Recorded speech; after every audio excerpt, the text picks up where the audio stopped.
ओम श्री सद्गुरुदेव भगवान की जय। मानस बोध भाग 2 सप्तम सोपान उत्तरकांड। ओम तत्सदात्मने नमः। रहा एक दिन अवधि कर अतियारत पुर लोग, जहाँ तहाँ सोचहि नारी नर कृष्ण तन राम वियोग। सगुन होहि सुंदर सकल मन प्रसन्न सबके, प्रभु आगमन जनाव जनु नगर रम्य चहु फेर। 7वीं भूमिका में पहुंच बन गई, स्थिति मिल गई, तो जो विभीषण का राज तिलक हुआ, अब उसके बाद साधना निश्शेष हो जाती है। जीवत्व से मुक्त होकर निर्लेप आत्म स्वरूप में स्थित हो गया। यही राम का रूप है, यही तुरीय अवस्था कैवल्य पद है। तुरीयमेव केवलम। तो एक तरह से विभीषण की राजगद्दी ही राम की राजगद्दी है। राम का ही पद है, राम का ही राज्य है जो उसे मिला है। लेकिन योगी के अंदर आगे कुछ और मरहले आते हैं। उत्तरकांड में उनकी ओर संकेत किया गया है। उत्तर का अर्थ होता है आखिरी या बाद वाला। तो इसमें प्राप्ति के बाद महापुरुष की रहनी और कुछ अन्य बातों का संकेत किया गया है, और इसलिए भी उत्तरकांड नाम दिया गया, क्योंकि यह इस रामायण का आखिरी सोपान है, सबसे बाद का। तो राम और विभीषण एक ही तत्व है, आत्मा। बाहर अलग अलग दिखाए गए हैं अवस्था भेद से। चाहे उसे साधक कहो, चाहे जीवात्मा कहो, चाहे आत्मा कहो, चाहे परमात्मा कहो, और चाहे ज्ञान कहो, चाहे विज्ञान कहो, है वही चीज। इसलिए यहाँ राम की राजगद्दी का प्रसंग भी उसी रूप में लिया गया है। परमात्मा के मिलन के रूप में, साधना के अंत में स्वरूप प्राप्ति की स्थिति के रूप में यहाँ लिया गया है। साधक के अंदर साधना की आखिरी अवस्था का चित्रण है, इसलिए इसको वहाँ बाहर से बिल्कुल उड़ा देना है। वहाँ अयोध्या में नहीं पहुँच जाना। यह शरीर ही अवध है, और यह उस समय अवध बनता है जब इस शरीर में ईश्वर को लेने की पात्रता आ जाती है। इसी अवध में भगवान पैदा होते हैं, और अवधि कहते हैं समय को। ईश्वरीय निष्ठा आने से लेकर साधना की पूर्णता तक की जो अवधि है, उस पीरियड को, शरीर की उस अवधि को अवध कहते हैं। इसमें जो ईश्वरीय भाव बना रहता है वह है भरत। तो जब साधक ने अपने अंदर के विकारों को समाप्त कर लिया और साधना की पूर्णता का समय आ गया, अब जीव और परमात्मा का मिलन होने का समय आ गया। अब इसमें देर नहीं है। उस अवस्था की प्राप्ति में बहुत कम समय रह गया है। रहा एक दिन अवधि कर। 14 वर्षों का वनवास रूप 14 अध्यात्मों की साधना का कोर्स पूरा हो चुका। अब भगवान के मिलने में देर नहीं लगना चाहिए। इसी जीवन में, इसी अवधि में प्राप्ति होना है। तो उस आखिरी पॉइंट पर पहुंचकर साधक के अंदर मिलन की ललक तीव्र हो जाती है। उसके अंदर भावावेग और व्याकुलता बढ़ जाती है। शरीर रूपी अवध के अंदर रहने वाले जितने अवयव हैं, जितनी भाव वृत्तियां हैं, सब उत्कंठित हो उठती हैं। मिलने की घड़ी कब आएगी? इस शरीर के अंदर, इस अवधपुरी में बहुत से लोग रहते हैं। अनेक प्रकार के विचार, अनेक तरह की भावनाएं, यही सब हैं वहाँ के नर नारी।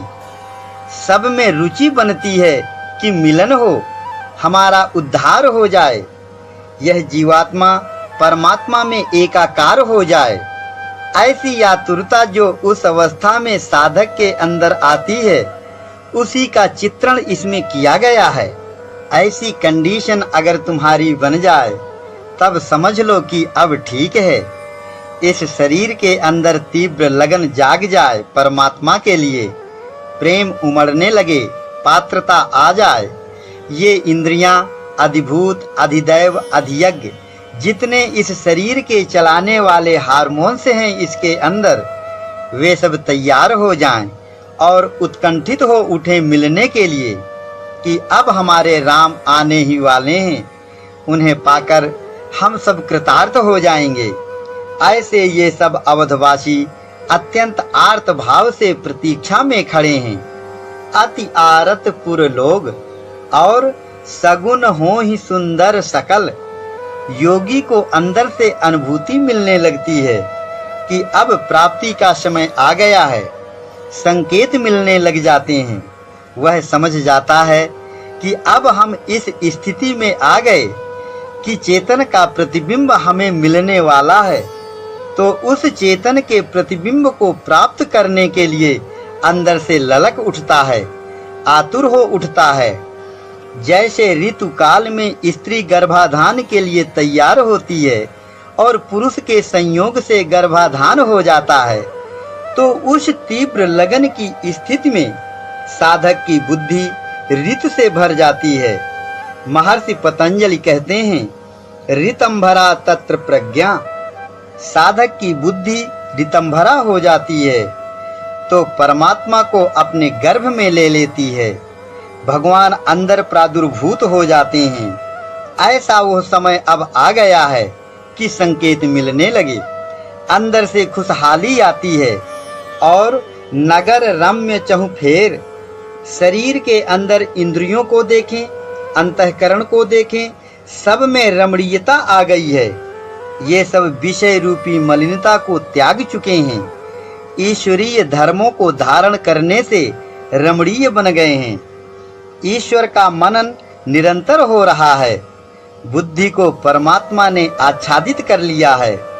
इस तरह से शरीर रूपी अयोध्या में चारों तरफ अंदर बाहर रम्यता छा गई है, खुशहाली आ गई है, विह्वलता आ गई है, प्रफुल्लता छा गई है। साधक के अंदर बाहर उल्लास और उमंग झलकने लगती है। जब वह प्राप्ति वाली स्थिति बनती है, साधना में रगड़ करते करते पहुंच वाली स्थिति में खुशहाली की कंडीशन हर साधक में आती है। कौशल्यादि मातु सब मन आनंद अस होय, आयो प्रभु श्री अनुज जुत कहन चाहत अब कोय। भरत नयन भुज दक्षिण फरकत बारहि बार, जानि सगुन मन हरस अति लागे करन विचार। माताएं हैं भक्ति रूपी कौशल्या, कर्तव्य रूपी कैकेयी और सुमति रूपी सुमित्रा। ये सब बहुत प्रफुल्लित हो गई हैं, जैसे कि मानो भगवान के आने की खबर अब मिलने ही वाली है। अब इसमें विलंब नहीं रह गया है कि जब हम सब भगवान को पाकर धन्य धन्य हो जाएंगी। साधक की भक्ति सार्थक हो जाती है जब परिणाम मिल जाता है। कर्तव्यता कैकेयी कृतार्थ हो जाती है। अब इसमें कोई बाधा नहीं रह गई है। भाव रूप भरत अनुकूलता अनुभव करता है। अनुकूल सगुन संकेत मिलने लगे हैं कि अब फल प्राप्ति का समय आ गया है। साधक को उपलब्धि जब होने वाली होती है, तब ऐसे शुभ संकेत मिलने लगते हैं और वह भाव विभोर हो उठता है। दाहिनी भुजा और दाहिनी आंख फड़कना अच्छा माना गया है। रहे वे एक दिन अवधि अधारा, समुझत मन दुख भय अपारा। कारण कवन नाथ नहीं आयो, जानि कुटिल की धव मुहि बिसरायो। अहय धन्य लक्ष्मण बड़ भागी, राम पदार बिंद अनुरागी। कपटी कुटिल मोहि प्रभु चीन्हा, ताते नाथ संग नहीं लीना। जो करनी समुझय प्रभु मोरी, नहीं निस्तार कलप सत कोरी। भगवान के आने का समय आ गया है। अनुकूल सगुन संकेत मिल रहे हैं, लेकिन सगुनों का परिणाम सामने नहीं आता। तो अब जो बीच का समय शेष बच रहा है, इसमें साधक को चाहिए कि अनुराग युक्त होकर भगवान से विनय करे और विनय करते हुए अपने आप को दोषी कहे, भगवान की खूबियों का वर्णन करे, मन ही मन चिंतन करे, अपने आप को धिक्कारे कि मेरे अंदर कमियां हैं, धिक्कार है मुझे कि ऐसे दयालु भगवान हैं, फिर भी मुझे उनके निकट होने का सौभाग्य नहीं मिल रहा है। मैं कपटी हूँ, पापी हूँ, मुझ में गड़बड़ी है, जिसके कारण हे भगवान आपके दर्शन से वंचित हो रहा हूँ, ईश्वरीय प्रकाश से मैं वंचित हो रहा हूँ। यह मेरी ही किसी खराबी के कारण ऐसा हो रहा है।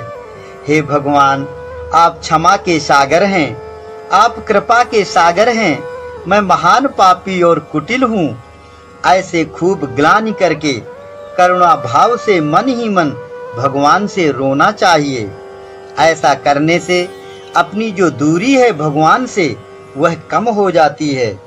भगवान भक्त के आर्त भाव को देखकर द्रवित हो जाते हैं, कृपा कर देते हैं। राम बिरह सागर मह भरत मगन मन होत, विप्र रूप धरि पवन सुत आय गयौ जनुपोत। बिना वैराग्य के भगवान नहीं मिलते। हमारे अंदर वैराग्य की कमी का ही कारण होता है। भरत के रोने धोने का मतलब है साधक में करुणा भाव आया, और हनुमान के आने का अर्थ है भगवान की प्रेरणा से अंदर वैराग्य जागृत हुआ। वैराग्य रूप हनुमान के आ जाने पर भगवान के आगमन की सूचना मिल गई। साधक के अंदर वैराग्य का उदय होने पर निश्चिंतता बन जाती है कि अब भगवान अवश्य मिलेंगे। तो हनुमान ने संदेश दिया कि भगवान आ रहे हैं। इसका अर्थ यह समझना चाहिए कि जब साधक के अंदर ध्यान की स्थिति में विरह भाव युक्त संकल्प उठे, तो उधर अंदर ही अंदर वैराग्य युक्त संकल्प की एक धारा चली और अनुभूतियां मिल गईं कि अब शीघ्र ही मिलन की स्थिति बनने वाली है। इन अनुभूतियों को संकेत या शगुन भी कहते हैं। भगवान की सगुन लीला कहते हैं, अनुभव या अनुभूतियां कहते हैं। ये सगुन या संकेत चार तरह से मिलते हैं। साधक की स्थिति के अनुसार भगवान उसे अलौकिक रूप से सब बताते रहते हैं। एक अंग फड़कन का तरीका है, बाहरी किसी माध्यम से भी सगुन संकेत मिल जाते हैं। दूसरे प्रकार के संकेत स्वप्न के जरिए मिलते हैं।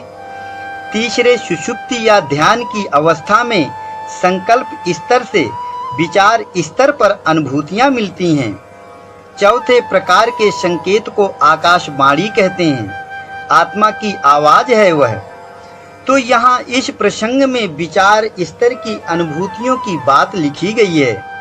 हनुमान के आने का मतलब वैराग्यमयी अनुभूतियों के जरिए स्पष्ट सूचना साधक को मिल गई कि अब परिणाम मिलने वाला है। तो मानो उस विरह भाव के प्रबल आवेग में जो डूब रहा था, उसे सहारा मिल गया। वह आश्वस्त हो गया, प्रसन्न हो गया कि अब भगवान मिलेंगे। तो जितनी व्याकुलता थी समाप्त हो गई और उसके हर्ष का अंत नहीं रह गया। कपितव दरस सकल दुख बीते, मिले आज मोहि राम प्रीते। यही संदेश सरिस जग माही, करि विचार देखे वे कछु नाही। नाहिन तात उरिन मैं तोही, अब प्रभु चरित सुनावहु मोही। तब हनुमंत नाय पद माथा, कहे सकल रघुपति गुण गाथा। यह हनुमान रूपी वैराग्य ही दुख को मिटाने वाला तत्व है। हनुमान का मतलब मान का जो हनन करे। यह जो संसार है, इसे मान लिया गया है। वस्तुतः यह है नहीं। संसार में जो राग, द्वेष, ईर्ष्या, स्पर्धा सब भरा पड़ा है, इस सब को मिलाकर मान का रूप बनता है। इस मान का जो हनन करे, इसको जो नष्ट करता है, वह तत्व है वैराग्य। उसका नाम है हनुमान। संसार की मान्यता को मिटाने वाला यही तत्व है। यह जिसे मिल जाता है तो फिर मानो भगवान का मिलना निश्चित हो गया। यह हनुमान जब आ जाता है तो अंदर विश्वास दृढ़ीभूत होता है कि अब कल्याण होगा। इसे हम लोग अपनी भाषा में वैराग्य कहते हैं। संसार से राग का त्याग हो जाना ही वैराग्य है। भगवान में अटल अविच्छिन्न अनुराग हो जाना ही वैराग्य है। ऐसा यह हनुमान आया और भक्त के हृदय में भगवान के प्रति जो भाव रहता है वह भरत है। तो जब संसार से कनेक्शन आप हो गया और भगवान संपुट में आकर बैठ गया तो परिणाम मिल गया, परिपूर्ण हो गया। परमात्मा ही परमात्मा रह जाएगा। यह संसार रूप बर्फ गल गल कर परमात्मा रूप पानी बन जाएगा। फिर न किसी चीज की जरूरत रह जाएगी, न इच्छा रह जाएगी, न कोई कमी रह जाएगी, न किसी बात का रोना रह जाएगा, न गाना रह जाएगा। यह आखिरी है, अंत है साधना का। तो अब वह समय आ गया है। राम प्राण प्रिय नाथ तुम, सत्य बचन ममतात। पुनि पुनि मिलत भरत सुनी, हरस न हृदय समात। भरत चरण सिरुनाई, तुरत चलेव कपि राम पही। कही कुशल सब जाय, तुरत चलेव प्रभु जान चढ़ी। हनुमान बंदर नहीं है, यह वैराग्यमय संकल्प है जो पराबाणी से अनहद द्वारा भेजा जाता है कि वहाँ की कंडीशन ऐसी है। विचार किया, उसके रूप को पकड़ा, क्या समाचार हैं भरत के, भाव क्षेत्र में कैसा क्या चल रहा है वहाँ, इसका बोध किया। वैराग्य युक्त संकल्प के द्वारा यह काम हो गया और वह वापस हो गया जहाँ से आया था। वहाँ पता चल गया तो फिर आगे का काम होने लगेगा। इस तरह से महात्मा अथवा भगवान अपने पायकों द्वारा साधकों को लाभ देते रहते हैं, अंतर जगत में अनुभूतियां देते रहते हैं, कम्युनिकेशन होता रहता है। सुन कपीस अंगद लंकेशा, पावन पुरी रुचिर यह देशा। यद्यपि सब बैकुंठ बखाना, वेद पुराण विदित जग जाना। अवधपुरी सम प्रिय नहीं सोऊ, यह प्रसंग जानय को। जन्म भूमि मम पुरी सुहावनी, उत्तर दिशि सरजू बह पावनी। जाम जनते बिनहि प्रयासा, मम समीप नर पावहि वासा।